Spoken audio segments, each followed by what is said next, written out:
Woods here. Some of you will know me as the custodian of Margaret Pearl, but currently on holidays in Bali, three-generation family holiday in beautiful Sanur. And like any wooden boat tragedy, when you get to a place, whether you've been there or not, I head down to the beach or port and have a look at the wooden boats. So here we are on the beach at Sanur. I've been here quite a bit over the last 30 years while I've been coming to Bali, and it's a place where these traditional craft used to go from. You can see out to sea, there's a reef here that the boats can come into,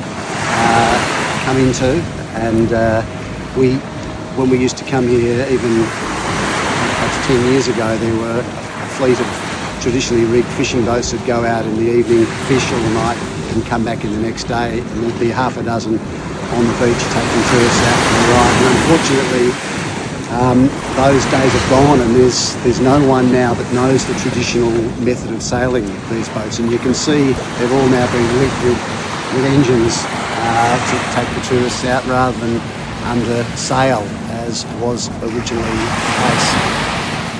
When I was here 10 or 15 years ago, we came here when my kids were young, and I managed to convince one of the local guys to let me sail his boat solo and with family, and have a boat while ever we were here.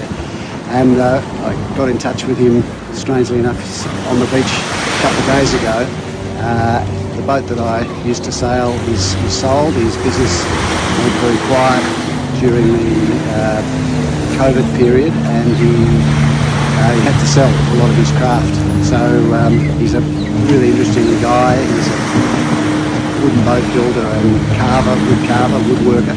Used to work fixing the boats on the beach, but now largely does his carving business. And I've asked him to come and rig up this boat here, which is his vessel, and hopefully he's going to take us out for a spin sometime in the next couple of days.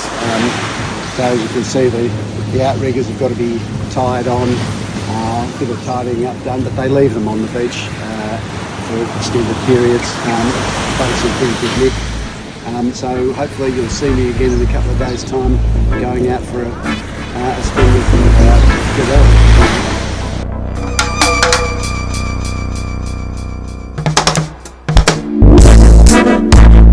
I went out for sail yesterday on this Jukung, about 10 or 12 knots. I didn't take the phone because I wanted to go and relearn the ropes and just familiarise myself with the way the craft worked. Had a nice sail for about 20 minutes, went up the lagoon, went to the north, and then turned around and came back, and we're about a third of the way down to Benoa Harbour when the yard broke. So bit of a disaster on the first day out. I was driving, so I don't know if they blame the foreigner, but the bamboo yard dried out and snapped.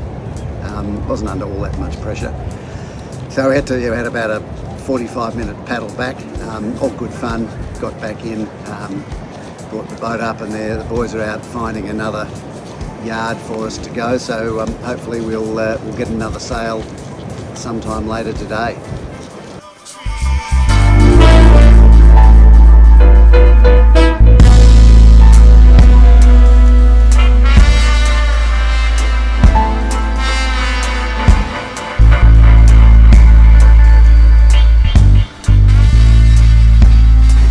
So we're back on the beach and having a second crack at a sail.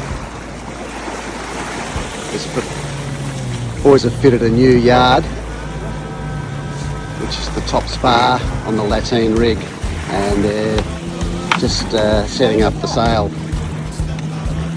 now for us to go out for another belt.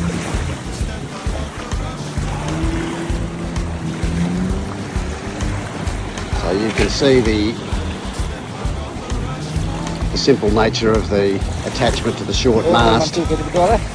Just a simple snotting rope around the top, and then a secondary lashing at the top.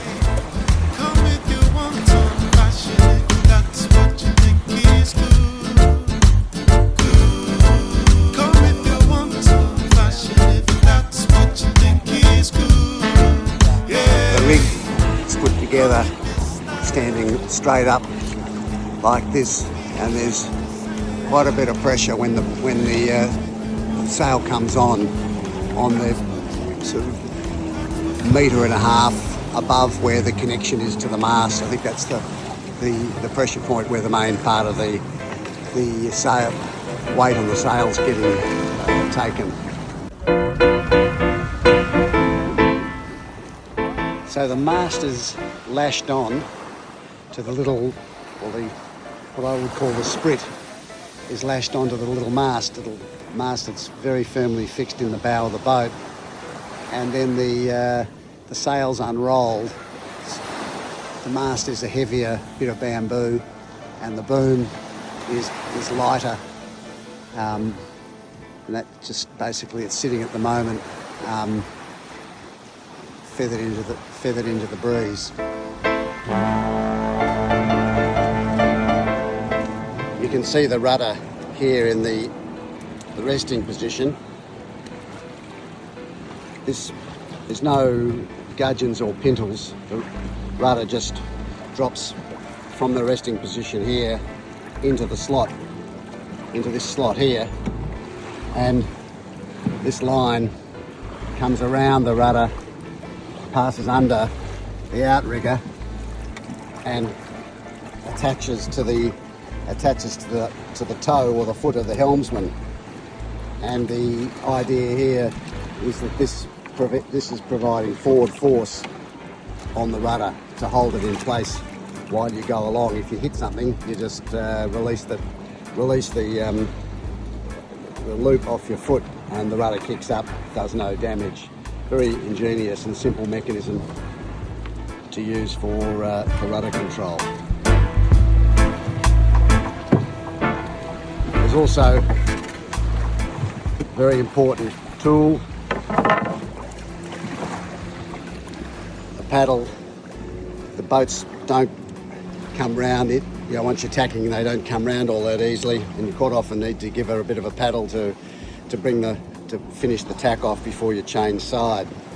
And then there's this little device, and when they loaded it on yesterday, I didn't quite recall what it was about. It's a long stick, bamboo stick, with a little hook at the end, and that's for catching the main sheet as you go round the sail on the jibe. The sail goes around the front of the little mast, and you simply let the sheet go and then pick it up using this stick on the other side.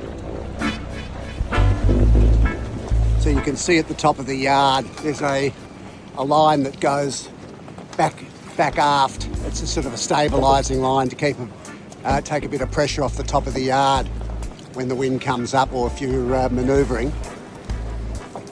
The main sheet is on the boom. It's just sort of sitting out wide on the boom. There's no reduction at all, and when the power's on, it's pretty powerful. You can't really manhandle it with one hand. You really need to let go of the tiller and pull it with two, and even then, it's tight. It's a hard thing to handle. Right. Yeah, that's the. This for the rudder. For the rudder. Yeah. So that holds that line's holding the rudder in. For make a good position, strong position, then I put here. Puts it on his foot, so that'll pull the rudder down low and fix it into place. So you can help. It helps obviously give some control to the bottom half of the rudder when you're steering. Can you make the sail smaller if the wind comes up?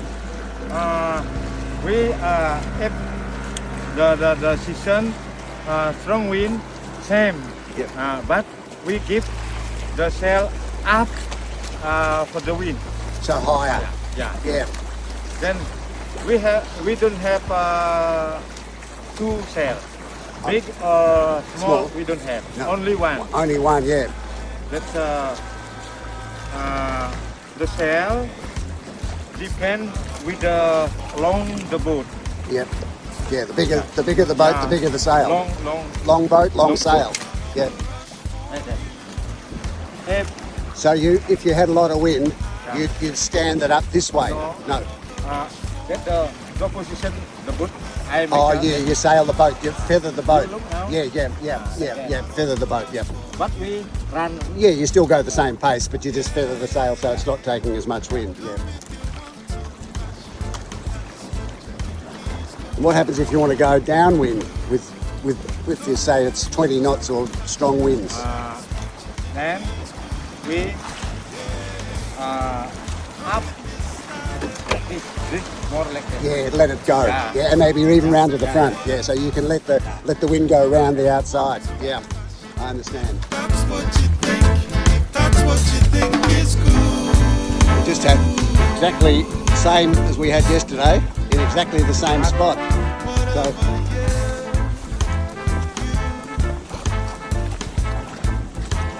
might be on bad luck.